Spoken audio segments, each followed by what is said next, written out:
Hello friends, welcome to my channel. आज हम पढ़ेंगे फॉरेन एक्सचेंज रेट के बारे में। अगर आप पहली बार मेरे चैनल पे इसे लाइक करें, सब्सक्राइब करें, अपने दोस्तों में शेयर करें। तो यहाँ पे हमें दो चीज़ों को सबसे पहले समझना होगा। एक तो फॉरेन एक्सचेंज का मतलब एंड एक फॉरेन एक्सचेंज रेट का मतलब। फॉरेन एक्सचेंज मतलब दूसरे जितने भी देश हैं उनकी करेंसी, ठीक है। फॉरेन एक्सचेंज रेफर करता है फॉरेन करेंसी को, डॉलर हो गया, दिरहम हो गया, ठीक है। जो स्टॉक होता है फॉरेन एक्सचेंज का, एक कंट्री के पास रेफर करता है stock of all foreign currencies with the RBI at a point of time, ठीक है। अब बात आती है स्टैंडर्ड प्रैक्टिस क्या है मेजर करने की पूरे स्टॉक को यूएस डॉलर में। क्यों? नॉर्मली है ना, जो यूएस डॉलर है उसके साथ हम किसी भी देश की करेंसी को कंपेयर कर सकते हैं, क्योंकि इसको एक स्टैंडर्ड के रूप में मतलब माना जाता है। अब हम यहाँ पे समझेंगे फॉरेन एक्सचेंज रेट। तो फॉरेन एक्सचेंज रेट वो रेट होती है जिस रेट पर हम डोमेस्टिक करेंसी को एक्सचेंज कर सकते हैं किसी भी फॉरेन करेंसी के लिए, ठीक है। ये प्राइसेस होता है जो हम पे करते हैं डोमेस्टिक करेंसी के रूप में परचेज करने के लिए एक यूनिट फॉरेन करेंसी की। जैसे कि हम $1 खरीदना चाहते हैं तो हम हमारे 50 रुपए पे करेंगे। एक टाइप से कहें तो एक्सचेंज रेट रेशियो होता है दो करेंसीज के बीच में, ठीक है, दो कंट्री की। इसको external value of domestic currency भी बोल सकते हैं। जो रेट ऑफ एक्सचेंज है उसका मतलब है नंबर ऑफ यूनिट एक करेंसी की जो एक्सचेंज की जाएंगी फॉरेन मार्केट में दूसरे देश की करेंसी की एक यूनिट के बदले। तो price at one currency in term of another currency. अब जो फॉरेन एक्सचेंज रेट होता है उसके अकॉर्डिंग तीन प्रकार की रेट होती है। Flexible, fixed, manage, floating exchange rate. Flexible बोल दो, फ्लोटिंग बोल दो, मतलब जो मार्केट फोर्सेस के अकॉर्डिंग डिसाइड होती है, जहां पे मार्केट में सप्लाई और डिमांड एक दूसरे को काटते हैं। फिक्स्ड मतलब जो गवर्नमेंट के द्वारा फिक्स की जाती है। एंड मैनेज्ड मतलब जहां पे आरबीआई इंटरफेयर करके चलती है, ठीक है। तो देखो, flexible fixed exchange rate, flexible and fixed पहले पढ़ेंगे। फ्लेक्सिबल एक्सचेंज रेट मतलब इसको हम दूसरा नाम है free exchange rate. Flexible rate of exchange या फ्लोटिंग रेट ऑफ एक्सचेंज वो रेट होती है जो सप्लाई एंड डिमांड फोर्सेस के द्वारा डिसाइड होती है फॉरेन एक्सचेंज मार्केट में। इसको हम फ्री एक्सचेंज रेट भी बोल देते हैं, क्योंकि ये जो फ्री प्ले होता है सप्लाई एंड डिमांड फोर्सेस का इंटरनेशनल मनी मार्केट में, उसके अकॉर्डिंग डिसाइड होती है, मतलब जहां पे डिमांड और सप्लाई एक दूसरे को काटते हैं। जो एक्सचेंज रेट होती है जिसपे demand for foreign currency equal होती है सप्लाई के, उसे बोल देते हैं हम पार रेट ऑफ एक्सचेंज या इक्विलिब्रियम रेट ऑफ एक्सचेंज। अब है डिटरमाइन करना फ्लेक्सिबल रेट ऑफ एक्सचेंज को। तो जो डिमांड है और सप्लाई है फॉरेन एक्सचेंज के लिए, जो दो बेसिक डिटर्मिनेंट्स हैं फ्लेक्सिबल एक्सचेंज रेट को डिसाइड करने के। अब बात आती है डिमांड क्या होती है। देखो, डिमांड फॉर फॉरेन एक्सचेंज में हम ये मान के चलते हैं कि और सारी चीजें कांस्टेंट रहेंगी। तो कहता है कि यहाँ पे हम प्राइस के रिस्पेक्ट में चेक करेंगे। जैसे हम डिमांड वाला चैप्टर नहीं पढ़ते थे माइक्रो में, वैसे ही रिलेशन लगाओ। Demand for foreign exchange inverse relation रखती है प्राइस से, कि जब प्राइसेस ज्यादा होंगे तो डिमांड कम होगी और जब प्राइसेस कम होंगे तो डिमांड ज्यादा होगी, ठीक है। Higher the rate of foreign exchange lower the demand for foreign exchange and vice versa, ठीक है। तो इसीलिए जो डिमांड कर्व होता है वो हमारा डाउनवर्ड स्लोपिंग होता है, लेफ्ट टू राइट। यहाँ पे हमने क्या दिखा रखा है, डिमांड को, यहाँ पे हमने रेट को दिखा रखा है। ऐसे ही यहाँ पे है supply of foreign exchange. Supply मतलब अदर थिंग्स को हमने कांस्टेंट माना है। Supply of foreign exchange positive related है रेट ऑफ फॉरेन एक्सचेंज से। जब रेट ज्यादा होगी तो सप्लाई ज्यादा होगी और रेट कम होगी तो सप्लाई कम होगी, इसीलिए सप्लाई कर्व हमारा अपवर्ड स्लोपिंग होता है, लेफ्ट टू राइट।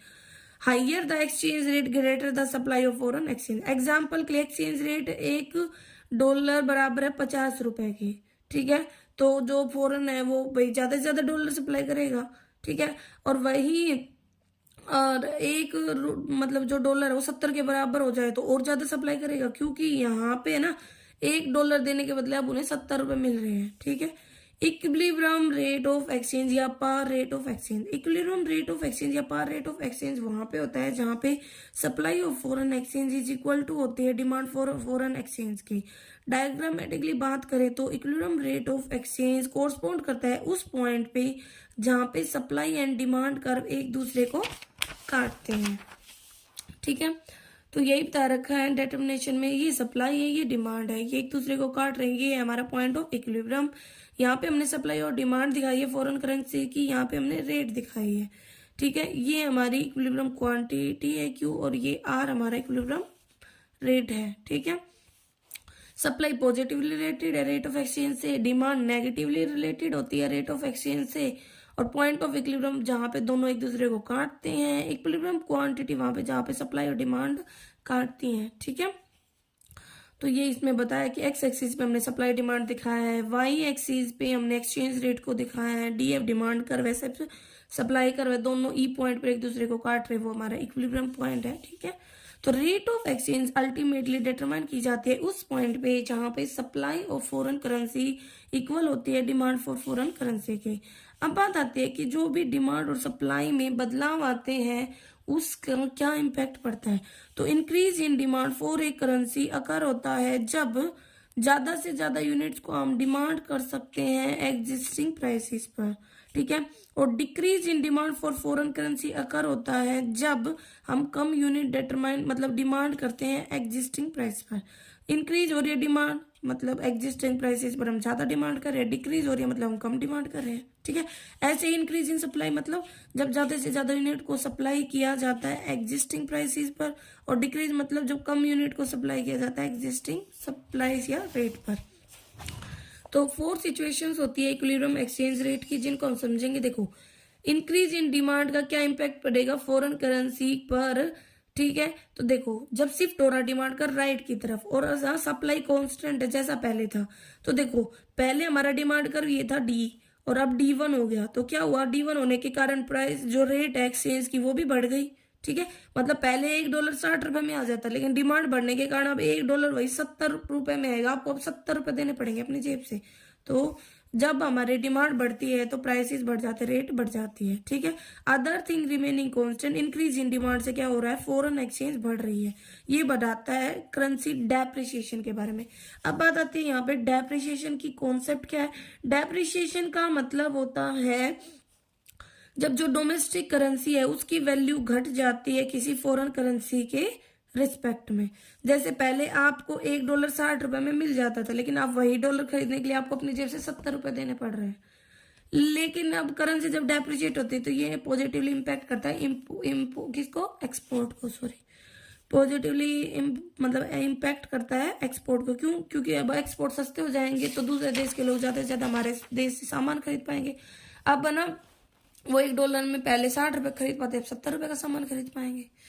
इम्पैक्ट क्या होगा जब डिमांड डिक्रीज होती है तो जो रेट ऑफ एक्सचेंज होती है वो घट जाती है। ठीक है, क्योंकि इनका बीच का रिलेशन हमारा इनवर्स होता है। तो यही है डिमांड कर जब हमारा D1 पे शिफ्ट हो रहा है नीचे की तरफ, तो अदर थिंग्स कांस्टेंट है, डिक्रीज इन डिमांड से जो रेट ऑफ एक्सचेंज है वो भी गिर रही है। ठीक है, तो यहाँ पे करेंसी एप्रिसिएशन हो रहा है, मतलब जब $1 अब ₹60 में आता था अब $1 ₹50 में आ रहा है, मतलब अब आपको अपनी जेब से कम रुपए देने पड़ रहे हैं।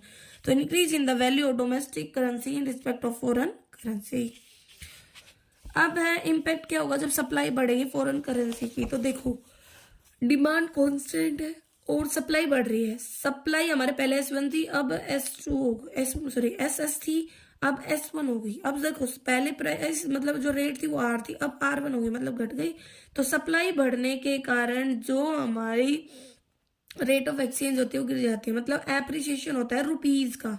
ठीक है, और जब डिक्रीज होती है सप्लाई, जब सप्लाई डिक्रीज होगी तो उससे क्या होगा, उससे है ना जो हमारा पैसा है वो डेप्रिशिएट होगा।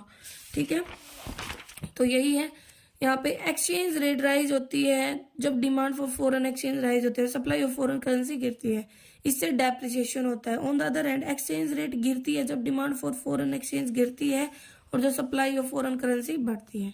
तो एप्रिसिएशन और डेप्रिसिएशन में डिफरेंस है। एप्रिसिएशन मतलब जब ना एक्सचेंज रेट गिरती है, और डेप्रिसिएशन मतलब जब एक्सचेंज रेट बढ़ जाती है। इसमें हमें कम रुपए की जरूरत होती है $1 खरीदने के लिए, और यहाँ पे हमें ज्यादा रुपए की जरूरत होती है $1 खरीदने के लिए। यहाँ पे कहता है कि इंक्रीज इन सप्लाई से क्या मतलब कोजेस क्या है, एप्रिसिएशन क्या होता है क्योंकि सप्लाई बढ़ रही है या डिमांड घट रही है। डेप्रिसिएशन होता है क्योंकि डिमांड बढ़ रही है या सप्लाई घट रही है। इसमें क्या होता है, इम्पोर्ट बढ़ता है, और जब हमारा डेप्रिसिएशन होता है तो एक्सपोर्ट बढ़ता है। ठीक है। $1 पहले 60 रुपये में आता, 50 में आता, अप्रिशिएट हो गई वैल्यू। अब पहले $1 60 में था, 70 में आ रहा है, मतलब डेप्रिशिएट हो गया, अब ज़्यादा रुपये दे रही हो आप। अब क्वेश्चन हमें कैसे एप्रिसिएशन और डेप्रिसिएशन डोमेस्टिक करेंसी का वो अफेक्ट करता है export and import of the domestic currency को। तो देखो एप्रिसिएशन मतलब हमारे पैसा स्ट्रोंग हो रहा है दूसरे देश की करेंसी के बदले में। अब हमें लेस रुपीस की रिक्वायरमेंट है डॉलर को खरीदने के लिए, इसके कारण इंपोर्ट बढ़ेंगे और ज़्यादा से ज़्यादा डॉलर की मतलब ज़रूरत होगी $1 को खरीदने के लिए। ठीक है, टू बाई ए रुपये, अकॉर्डिंगली एक्सपोर्ट्स गिर जाएंगे। डेप्रिसिएशन से क्या होता है, मोर रुपीज ये डॉलर को खरीदने के लिए, इंपोर्ट गिर जाएंगे और एक्सपोर्ट बढ़ जाएंगे। एक्सप्लेन करो क्यों जो सप्लाई है फॉरेन करेंसी की वो बढ़ती है जब एक्सचेंज रेट बढ़ता है। देखो एप्रिसिएशन होता है फॉरेन करेंसी में तो क्या होगा, एफडीआई बढ़ेगी रेस्ट ऑफ द वर्ल्ड से, अब वो हमारे देश में ज़्यादा से ज़्यादा पैसा लगाएंगे। एप्रिसिएशन ऑफ फॉरेन करेंसी से क्या होता है, डोमेस्टिक करेंसी डेप्रिशिएट होती है, इससे एक्सपोर्ट बढ़ता है। ठीक है, एप्रिसिएशन ऑफ फॉरेन करेंसी से एफआईआई फॉरेन इंस्टीट्यूशनल इन्वेस्टमेंट बढ़ती है। ठीक है, जो भी शेयर वगैरह बॉन्ड वगैरह खरीदने से रिलेटेड इन्वेस्टमेंट होती है वो बढ़ती है डोमेस्टिक करेंसी में, क्योंकि अब परचेजिंग पावर है फॉरेन करेंसी की वो बढ़ गई है। ठीक है, इससे हमारे देश में फॉरेन करेंसी का फ्लो ज़्यादा होता है। एप्रिसिएशन ऑफ फॉरेन करेंसी से मतलब इंक्रीज होता है direct purchase by the non resident in the domestic economy. ठीक है, और एप्रिसिएशन से क्या होता है, जो रिमिटेंस होता है अब्रॉड से वो भी बढ़ जाता है, क्योंकि 1 यूनिट है फॉरेन करेंसी की, वो कन्वर्ट करेगी मोर unit of domestic currency. Why does जो डिमांड है फॉरेन करेंसी की वो गिरती है जब प्राइसेस बढ़ते हैं। तो rise in price of foreign currency imply करता है कि अब है ना मोर यूनिट ऑफ डोमेस्टिक करेंसी हमें मतलब देनी पड़ेगी। ठीक है, तो क्योंकि है ना अब भाई जो प्राइसेस है वो बढ़ गए हैं। ठीक है, देखो with rise in price of foreign currency जो इंपोर्ट्स है वो गिर जाएगा। ठीक है, इससे क्या होगा, फॉल आएगा डिमांड में फॉरेन करेंसी के। एक rise in price of foreign currency market travelling to rest of the world वो एक्सपेंसिव हो जाएगा, दूसरे देश में घूमना फिरना, क्योंकि वहां पे पैसा मतलब हमें ज्यादा पैसा देना पड़ेगा वहां की करेंसी के लिए। इन्वेस्टमेंट है रेस्ट ऑफ द वर्ल्ड में वो बहुत ज्यादा महंगी हो जाएगी, और जो अपॉर्चुनिटी कॉस्ट है फॉरेन करेंसी को होल्ड करने की वो भी बढ़ जाएगी। अब आता है नेक्स्ट हमारा fixed exchange rate system. Fix exchange rate दो तरीके से होता है, Britain would system, gold standard system. Exchange rate को जब डिटरमाइन किया जाता है गवर्नमेंट के द्वारा एक पर्टिकुलर लेवल पर तो उसे फिक्स एक्सचेंज रेट बोलते हैं। ठीक है, तो गवर्नमेंट यहाँ पे ना इक्विलिब्रियम जो एक्सचेंज रेट होता है जहाँ पे मार्केट डिमांड एंड सप्लाई काटती है उससे उसको ज्यादा भी कर सकते हैं और लोअर भी कर सकते हैं। तो जब एक्सचेंज रेट हाइयर होता है इक्विलिब्रियम, देखो इक्विलिब्रियम था ई पर और गवर्नमेंट ने हाई कर दिया, इसका मतलब है उन्होंने डेप्रिशिएट कर दिया रुपीज को, मतलब डिवेल्युएट कर दिया। ठीक है, तो यहाँ पे जब $1 पहले 50 का आ रहा था लेकिन अब डॉलर के लिए 60 देने पड़ रहे हैं क्योंकि एक्सचेंज रेट को बढ़ा दिया है। ये क्या है, डिवेल्युएशन हमारे करेंसी का। तो जो वैल्यू है डोमेस्टिक करेंसी की वो डिलिबरेटली लोअर कर दी गई है सरकार के द्वारा, इसे बोलते हैं हम डिवेल्युएशन। देखो खुद से होता है तो डेप्रिसिएशन, और जब गवर्नमेंट करते हैं तो उसे बोलते हैं डिवेल्युएशन ऑफ ए करेंसी। ठीक है, डेप्रिसिएशन करेंसी का कर होता है जब वैल्यू है डोमेस्टिक करेंसी की वो रिड्यूस होती है इंटरनेशनल मनी मार्केट में मार्केट फोर्सेस के कारण। ठीक है, गवर्नमेंट का यहाँ पे कोई रोल नहीं होता। लेकिन डिवेल्युएशन जब होता है जब जो वैल्यू है डोमेस्टिक करेंसी की वो रिड्यूस होती है गवर्नमेंट के द्वारा जानबूझकर एक्सचेंज रेट को बढ़ा करके। ठीक है, यहाँ पे मार्केट डिमांड सप्लाई का कोई रोल नहीं होता। वही है डेप्रिसिएशन एंड डिवेल्युएशन में डिफरेंस बता रखा है। अब डिवेल्युएशन करोगे तो इससे क्या इम्पैक्ट पड़ेगा, डिवेल्युएशन से क्या होगी, एक्सेस सप्लाई होगी फॉरेन करेंसी के हमारे देश में। ठीक है, क्योंकि एक्सचेंज रेट गिर रही है इस सिचुएशन में पर्पज है डिवेल्युएशन विल बी लॉस्ट। ये जरूरी हो जाता है गवर्नमेंट के लिए, जो भी एक्सेस सप्लाई है पैसे की उसको खुद परचेज करके एब्जॉर्ब करना। जो गवर्नमेंट रिजर्व होते हैं फॉरेन एक्सचेंज के वो बढ़ जाएंगे। ठीक है, जब एक्सचेंज रेट है ना लोअर होती है इक्विलिब्रियम रेट से तो क्या होता है, एक देखो यहाँ पे एक वर्ड है पेगिंग सिस्टम, भी अब तो नहीं है। जब एक जो वैल्यू होती है डोमेस्टिक करेंसी की उसको बांध दिया जाता है दूसरी करेंसी के रिस्पेक्ट में, $1 के बदले 60 रुपए इस टाइप से। तो जब देखो जब हम गिरा देते हैं, जब एक्सचेंज रेट को हम लोअर कर देते हैं तो जो क्या होती है, इससे हमारे जो भी रुपये हम दे रहे हैं वो कम देने पड़ेंगे, मतलब अब एप्रिसिएशन होगा। ठीक है, रिवैल्यूएशन होगा हमारी करेंसी का। तो एप्रिसिएशन तो होता है जब खुद से होता है, डिमांड एंड सप्लाई से होता है, गवर्नमेंट का कोई रोल नहीं होता। रिवैल्यूएशन होता है जब गवर्नमेंट जानबूझकर डोमेस्टिक करेंसी को ना मतलब वैल्यू को बढ़ा देती है दूसरे देश के कंपैरिजन में, लोअर करके एक्सचेंज रेट को। यहाँ पे मार्केट फोर्सेस का कोई रोल नहीं है।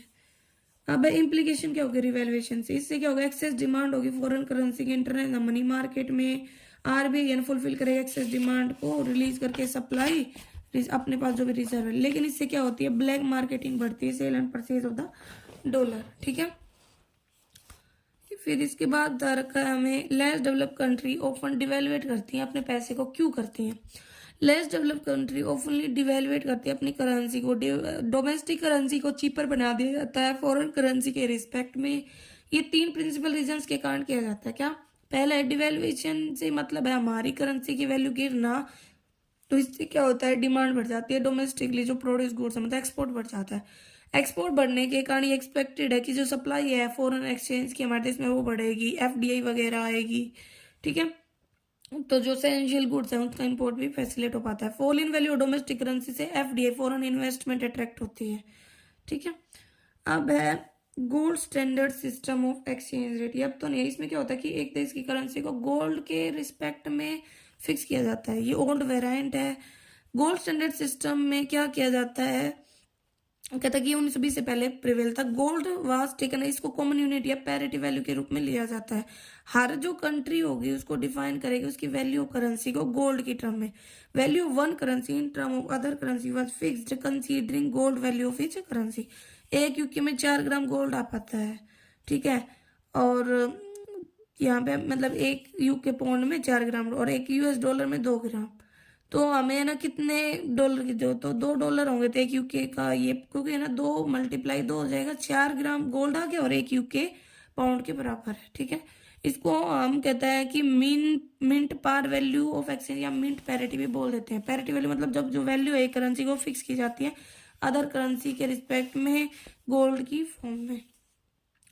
Britain wood system of exchange या adjustable peg system of exchange rate, यही तो ब्रिटेन जैसा वुड सिस्टम है, इसका नाम पड़ा था United nation monetary financial conference जब हुई थी ब्रिटेन वुड में 1944 में। ठीक है, आईएमएफ के एस्टेब्लिशमेंट के बाद। तो इसमें क्या होता है, Britain wood system even when ये फिक्स सिस्टम है एक्सचेंज रेट का, लेकिन ये फिर भी कुछ एडजस्टमेंट अलाउ करता है। इसको हम adjustable peg system of exchange rate भी बोल देते हैं। इस सिस्टम के अकॉर्डिंग जो अलग अलग करेंसीज होते हैं उनको पैक्ड करते हैं हम एक करेंसी के रिस्पेक्ट में। जैसे कि यूएस डॉलर को साइन की जाती है गोल्ड वैल्यू फिक्स प्राइसेस पर। ठीक है, जो वैल्यू होती है वन करेंसी की इन टर्म ऑफ यूएस डॉलर वो इम्प्लाई करती है वैल्यू ऑफ अदर, मतलब value of that currency in term of gold. जो गोल्ड है वो continue ultimate unit of parity रहता है। ठीक है, 2 करेंसीज के बीच में जो एडजस्टमेंट होती है पैरिटी वैल्यू करेंसी में वो पॉसिबल हो पाती है ओनली अगर अलाउ किया जाता है आईएमएफ के द्वारा। इवन दिस सिस्टम वाज ये, लेकिन ये सिस्टम 1977 में छोड़ दिया गया था। इसकी जगह फिर फ्लेक्सिबल सिस्टम को अडॉप्ट कर लिया गया था। तो है फिक्स्ड रेट और फ्लेक्सिबल। फिक्स में तो ये डिटरमाइन की थी गवर्नमेंट के द्वारा और ये जो डिमांड एंड सप्लाई फोर्सेस है उनके द्वारा। जो चेंज होता है फिक्स्ड एक्सचेंज रेट में वो प्लान होता है और गवर्नमेंट के द्वारा किया जाता है या आरबीआई के द्वारा। जबकि जो फ्लेक्सिबल रेट में जो चेंजमेंट आते हैं वो मार्केट फोर्सेस के द्वारा होते हैं। जो सेट जो मेंटेन किया जाता है गवर्नमेंट के द्वारा। फिक्स एक्सचेंज रेट लीड करता है डिवेल्युएशन या रिवेल्युएशन, जबकि फ्लेक्सिबल एक्सचेंज रेट डेप्रिसिएशन और एप्रिसिएशन को कहता है कि जो फिक्स एक्सचेंज मेंटेन करना फिक्स एक्सचेंज रेट एक पर्टिकुलर लेवल पे गवर्नमेंट को ना लार्ज को फॉरेन एक्सचेंज रखने की जरूरत होती है, जबकि फ्लेक्सिबल के लिए जरूरी नहीं होता। फिक्स मतलब जो भी फॉरेन एक्सचेंज है उसका लार्ज स्टॉक रखना। जो डिग्री है स्पेकुलेशन की वो यहाँ पे बहुत कम होती है, जबकि यहाँ पे बहुत ज्यादा हाई होती है। ठीक है, why was gold standard system की जरूरत हुई थी, मतलब हमने उसे क्यों छोड़ा? क्योंकि ये जो सिस्टम है इसके लिए बहुत ज्यादा रिजर्व रखने की जरूरत होती थी गोल्ड की। इससे क्या होती है, डिमांड बढ़ती थी गोल्ड की, लेकिन जो सप्लाई है गोल्ड की वो बहुत लिमिटेड है in relation to its demand. अब है मैनेज फ्लोटिंग या डर्टी फ्लोटिंग। इवन वैन जो एक्सचेंज रेट है जब डिटरमाइन किया जाता है फोर्सेज और सप्लाई एंड डिमांड के द्वारा, एट टाइम जो सेंट्रल बैंक है वो इंटरफेयर करे मैनेज करने के लिए एक्सचेंज रेट को, show that it does not slip out of the desired limit, ताकि है ना ये डिजायर्ड लिमिट से बाहर ना जाए, इसे बोलते हैं मैनेज्ड फ्लोटिंग। ठीक है, तो मैनेज फ्लोटिंग एक सिस्टम है एक्सचेंज रेट को डिटरमाइन करने का, जहाँ पे ना सेंट्रल बैंक इंटरवेयर करता है, इसे डर्टी फ्लोटिंग बोलते हैं। इसमें वो या तो एप्रिसिएशन करेगा, डेप्रिसिएशन तो कहता है कि ये होता है sale of purchase of foreign currency के द्वारा। जब एक्सचेंज रेट है ना उसको घटा दिया जाता है, ठीक है। जब सेंट्रल बैंक रिलीज कर देता है सप्लाई फॉरेन एक्सचेंज की मार्केट में और चीजें कांस्टेंट रहे तो एप्रिसिएशन होता है डोमेस्टिक करेंसी का। ऑन द अदर हैंड जब एक्सचेंज रेट को ना बढ़ाने की जरूरत होती है तो सेंट्रल बैंक डिमांड करता है डॉलर की, और ना और चीजें कांस्टेंट रहती है तो डिमांड होने के बाद सप्लाई कम हो जाती है, मतलब डेप्रिसिएशन होता है डोमेस्टिक करेंसी का। तो मैनेज फ्लोटिंग एक टूल है सेंट्रल बैंक का जो यूज किया जाता है रिस्टोर करने के लिए कंट्री करेंसी, मतलब जो हमारे देश की करेंसी है उसको डिजायर्ड लिमिट्स में, ठीक है, जब एक्सचेंज रेट मार्केट फोर्सेस के द्वारा डिटरमाइन हो तब भी। मैनेज फ्लोटिंग में भी कार्ड है मिक्सचर होता है फ्लेक्सिबल और फिक्स का, ठीक है। फ्लेक्सिबल क्योंकि डिमांड सप्लाई फोर्सेज हैं, और फिक्स क्यों, क्योंकि ना जो भी आरबीआई है वो इंटरफेयर करके उसको सेट करता है खुद की अकॉर्डिंग। अब है components of demand of for foreign exchange या फॉरेन करेंसी और why is foreign exchange demand है, मतलब दूसरे देश का पैसा हमें क्यों चाहिए। फॉरेन एक्सचेंज की डिमांड बहुत सारे पर्पज के लिए होती है। डिमांड होती है पेमेंट करने के लिए रेस्ट ऑफ द वर्ल्ड, ठीक है। तो पहला repayment of international loan. International loan लिए जाते हैं फॉरेन करेंसी के फॉर्म में। फॉरेन करेंसी की जरूरत होती है जब हम इन लोन को रीपे करेंगे। लेस डेवलप कंट्रीज जैसे कि इंडिया है, ये इंपॉर्टेंट कंपोनेंट है डिमांड का फॉरेन एक्सचेंज की। Investment in rest of the world. Investment in rest of the world भी इंपॉर्टेंट बिजनेस एक्टिविटी है। हमें करेंसी चाहिए दूसरे देश की जब हम इन्वेस्टमेंट करते हैं वहां पे। इंपोर्ट मतलब दूसरे देश से सामान मंगवाना, सेल फोन वगैरह, टीवी वगैरह, सर्विसेज वगैरह। तो कहता है कि इसके लिए भी हमें फॉरेन एक्सचेंज की जरूरत होती है क्योंकि जो पेमेंट है इंपोर्ट्स की वो की जाती है फॉरेन एक्सचेंज में ही। Direct purchase abroad. Foreign exchange की जरूरत होती है डायरेक्ट परचेज करने के लिए अब्रोड से, क्योंकि जब लोग वहां पे घूमने फिरने जाते हैं, परचेज करते हैं, तो वहां पे उन्हें पेमेंट पूरी देश की करेंसी में करनी होगी। Grant and donation. Grant and donation unilateral payment है, मतलब वन साइडेड है।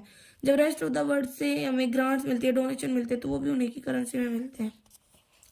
Payment of income. जो डिमांड होती है फॉरेन एक्सचेंज की इन द डोमेस्टिक करेंसी, वो पेमेंट ऑफ फैक्टर इनकम को बढ़ाता है, रेंट, इंटरेस्ट, प्रॉफिट वगैरह, ठीक है, जो दूसरे देश में भेजी जाती है। Speculative trading. जो फॉरेन एक्सचेंज है कहता है कि वो डिमांड किया जाता है पीपल के द्वारा for the purpose of speculative trading. Open more foreign exchange रखा जाता है एक्सचेंज रेट जब कम होती है, मतलब स्पेक्यूलेशन रेफर करता है ऐसा एक्ट जब फाइनेंशियल ट्रांजेक्शन की जाती है सब्सटेंशियल रिस्क पर, यह सोचकर कि इन फ्यूचर हमें गेन होगा, ठीक है। मतलब जब सस्ती वैल्यू होती है तब खरीद लिया जाता है ये सोच के कि इन फ्यूचर है ना जब एक्सचेंज रेट बढ़ेगी हम सप्लाई कर देंगे। अब सप्लाई की क्यों जरूरत होती है, मतलब हमारे देश से फॉरेन एक्सचेंज दूसरे देश में क्यों जाता है, एक्सपोर्ट करते हैं, एक्सपोर्ट करेंगे, सॉरी, हमारे देश में दूसरे देश से फॉरेन एक्सचेंज क्यों आता है, तो हम एक्सपोर्ट करेंगे, वो हमारे देश का सामान खरीदेंगे तो हमें पेमेंट भी तो करेंगे, ठीक है। Investment from rest of the, जो हमारे देश में एफआईआई फॉरेन इंस्टीट्यूशनल इन्वेस्टमेंट या एफडीआई करेंगे, मतलब फॉरेन डायरेक्ट इन्वेस्टमेंट परचेज की जाए रेस्ट ऑफ द वर्ल्ड के द्वारा, जैसे हमारे देश में घूमने फिरने फिर सामान खरीदे, लोन मिले रेस्ट ऑफ द वर्ल्ड से, ग्रांट डोनेशंस मिले, इनकम रिसीट्स मिले, या नॉन जो एनआरआई है वो हमारे रिसिप्ट करें, ठीक है, रिसिप्ट मतलब पेमेंट करें, हमारे देश में पैसा भेजे। स्टेट एंड दो फैक्टर बताने हैं एक्सटेंशन और डिमांड के for foreign currency response to fall in the prices. कहता है कि जब फॉरेन करेंसी है ना चीपर हो जाती है तो हम ज्यादा डॉलर खरीद पाते हैं हमारी करेंसी के कंपैरिजन में, तो इंपोर्ट सस्ते हो जाते हैं तो हम ज्यादा से ज्यादा डिमांड करते हैं। जब फॉरेन करेंसी सस्ती हो जाती है तो इन्वेस्टर भी भाई हमारे देश में अट्रैक्ट होते हैं इन्वेस्टमेंट करने के लिए। दो फैक्टर बताओ जो एक्सप्लेन करते हैं कॉन्ट्रैक्शन ऑफ सप्लाई के फॉरेन करेंसी के जो price in term of domestic currency fall. जब फॉरेन करेंसी सस्ती हो जाती है तो परचेजिंग पावर है फॉरेन करेंसी की डोमेस्टिक डिमांड में वो गिर जाती है। इससे क्या होता है, फॉल होता है फॉरेन डिमांड में डोमेस्टिक गुड्स के लिए, तो एक्सपोर्ट गिरता है। वैन फॉरेन करेंसी सस्ती हो जाती है, लेस रुपीज की जरूरत होती है उस डॉलर के लिए, तो कहता है कि इससे एफडीआई भी कम होती है, ठीक है। अब फॉरेन एक्सचेंज मार्केट ऐसा मार्केट जहाँ पे ना जो नेशनल करेंसीज होती है अलग अलग करेंसीज की उनकी ट्रेडिंग होती है, ये सेंटर होता है ट्रेड का अलग अलग करेंसीज के। जो बायर एंड सेलर होते हैं फॉरेन एक्सचेंज मार्केट वो खरीदते और बेचते हैं फॉरेन एक्सचेंज को। फंक्शंस क्या है, तो ट्रांसफर फंक्शन है, मतलब ये ट्रांसफर करता है परचेजिंग पावर फॉरेन एक्सचेंज की फॉर्म में अलग अलग कंट्रीज की वर्ल्ड में।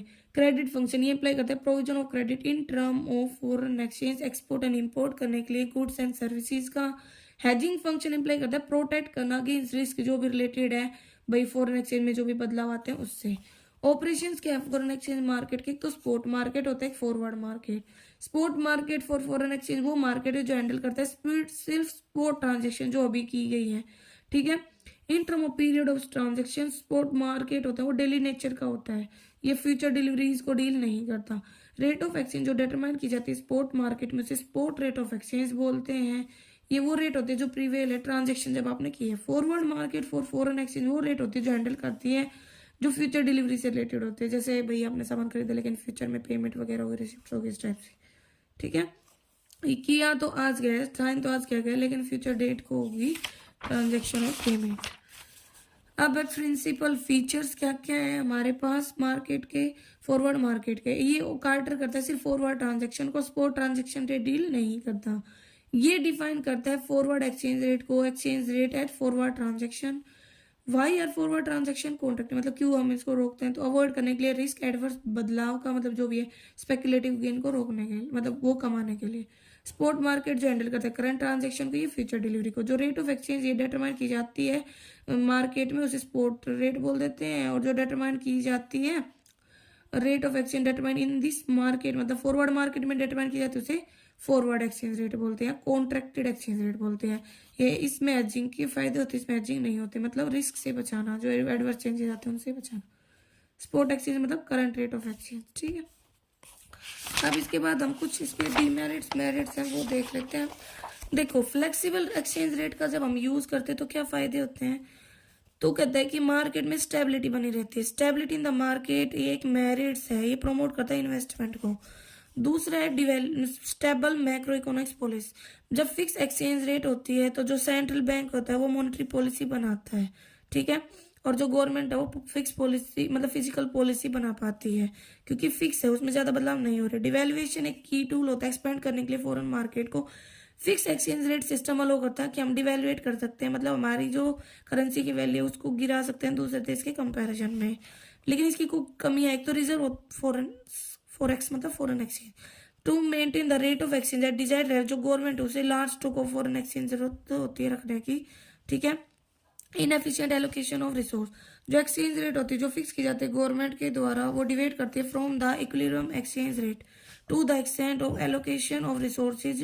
ये क्या होता है, इफिशिएंट नहीं हो पाता। Small size of foreign market, कहता है कि जब जो रेट ऑफ एक्सचेंज है फिक्स की जाती है, foreign exchange does not emerge, वो इमर्ज नहीं होता है ट्रेडिंग कंपनी के रूप में। अकॉर्डिंगली जो साइज होता है फॉरेन मार्केट का वो छोटा रह जाता है। ठीक है, ये हार्डल के रूप में काम करता है।